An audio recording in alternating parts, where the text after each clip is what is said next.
حضرت صوبان رضی اللہ تعالی عنہ روایت کرتے ہیں، میں نے خود رسول پاک صلی اللہ علیہ وسلم سے عرض کی، اے کریم آقا، اللہ کو سب سے زیادہ بندے کا کون سا عمل پسند ہے؟ یعنی اللہ بندے کے کس عمل سے سب سے زیادہ خوش ہوتا ہے، راضی ہوتا ہے؟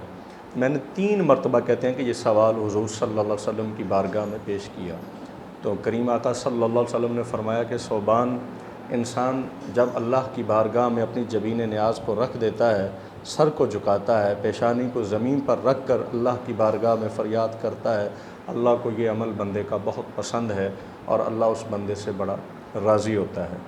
میرے آقا صلی اللہ علیہ وآلہ وسلم نے فرمایا کہ بندے کا اور رب کا سب سے جو گہرا تعلق اور ربط ہے وہ حالت سجدہ میں ہوتا ہے، یعنی جب انسان سجدہ کی حالت میں ہوتا ہے تو اللہ تعالیٰ کے نہایت قریب تر ہوتا ہے۔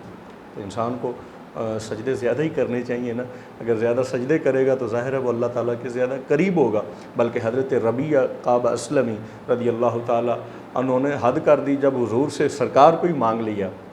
یہ ایک بڑا خوبصورت عنوان ہے کہ سرکار نے ان سے فرمایا تھا مانگو کیا مانگتے ہو، تو انہوں نے کہا حضور سب کچھ ہی ہے آپ کی عطا سے۔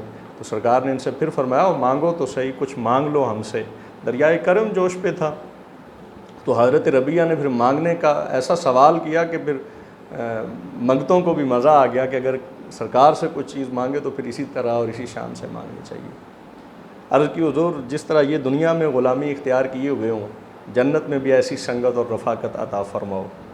تو اگر کوئی وہاں مجبوری ہوتی یا کہ چلو اوپر سے پیغام آئے گا تو پھر پوچھ کے بتائیں گے، ہم تمہاری اس خواہش کو اللہ کی بارگاہ میں پیش کریں گے۔ ادھر حضرت ربیعہ نے سوال کر دیا، یا رسول اللہ جنت میں آپ کی رفاقت مانگتا ہوں، جنت میں بھی ایسی غلامی مانگتا ہوں۔ اور یہ کر کیا رہے تھے؟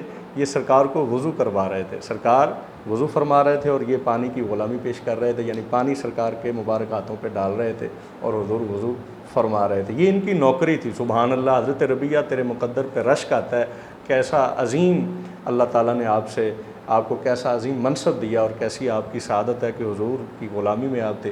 تو یہی عرض کر دی حضور جیسے یہاں غلامی کر رہا ہوں، سرکار جنت میں بھی ایسی سنگت عطا فرماؤ تو پھر مزہ ہے۔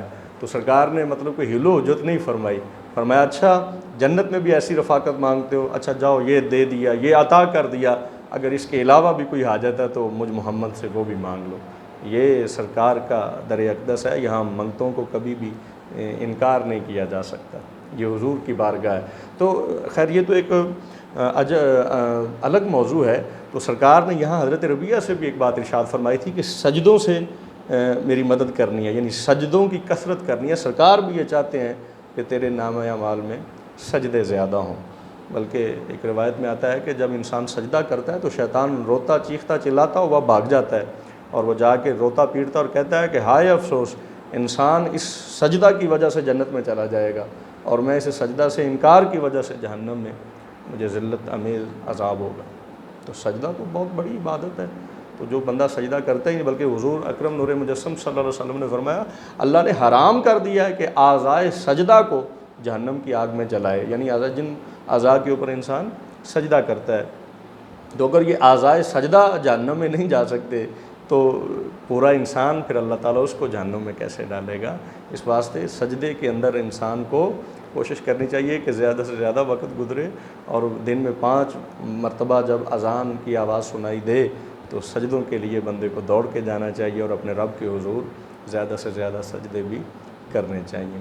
حضرت ام سلمہ رضی اللہ تعالیٰ عنہ فرماتی، ہمارے غلام تھا افلح نامی، تو اس کی ایک عجیب حرکت تھی، جب وہ سجدہ کرتا نا تو زمین پہ جب سجدہ کرتے ہوئے زمین کے قریب جاتا تو وہ پھونک مارتا زمین پر، اور وہ خاک اس کو تھوڑا سا اڑا دیتا تاکہ پیشانی کے اوپر۔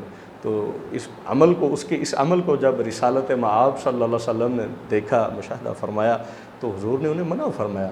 آپ نے فرمایا ایسے نہ کرو، بلکہ تمہاری پیشانی پر سجدے کے آثار موجود ہوں، یعنی یہ جو تھوڑی بہت خاک اگر پیشانی پہ لگ بھی جائے تو یہ کوئی اتنا پریشانی کی بات نہیں ہے۔